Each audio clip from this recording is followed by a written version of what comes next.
আসসালামু আলাইকুম এভরিওয়ান, সবাই কেমন আছেন?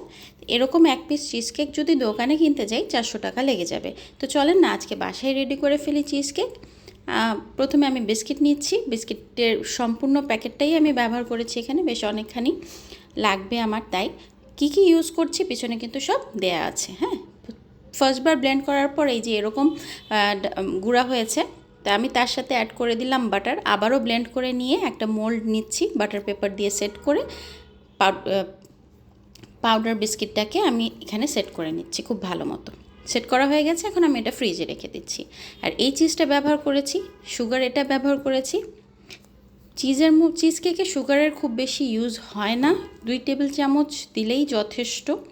এখন আমি ইলেকট্রিক বিটার দিয়ে খুব ভালো মতো মিক্সড করে নিচ্ছি। ভালো মতো দেখতে পাচ্ছেন ইলেকট্রিক বিটারটাই এখানে ইউজ করতে হবে। হ্যান্ড বিটার দিয়ে ইউজ করলে এটা ভালো মতো মিক্সড হবে না। চিনিটা যতক্ষণ না গলে যাচ্ছে খুব ভালো মতো মিক্সড করে নিতে হবে। আর আমি এখানে হোয়াইট চকলেট নিয়েছি, উপরে বাটার দিয়ে মাইক্রোওয়েভে আমি এটা মেল্ট করে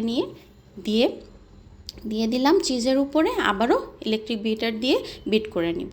আর আমি এখানে পাশে আরেকটা বলে হুইপ ক্রিম নিয়েছি 1 কাপের মতো। তো ওইটাও আমি বিট করে নিয়েছি, তার উপরে আমি চিজটা দিয়ে দিলাম, আবারও বিট করে নিলাম। খুব ভালো মতো মিক্সড করে নিতে হবে। মিক্সচারটা একদম রেডি হয়ে গেছে। এখন যে আমি মোলটা বের করে নিয়ে জাস্ট উপরে সেট করে দিলেই কিন্তু হয়ে যাবে, আর কিচ্ছু করতে লাগবে না। এটা জাস্ট ফ্রিজে রেখে দেবেন। প্রথমে ডিপ ফ্রিজে রাখলেই হবে 2 থেকে 3 ঘন্টা, এর চেয়ে বেশি দরকারই নেই। তারপরে আমরা নর্মাল ফ্রিজে রেখে এটা খেতে পারবো। এই যে আমার ফাইনাল লুকটা।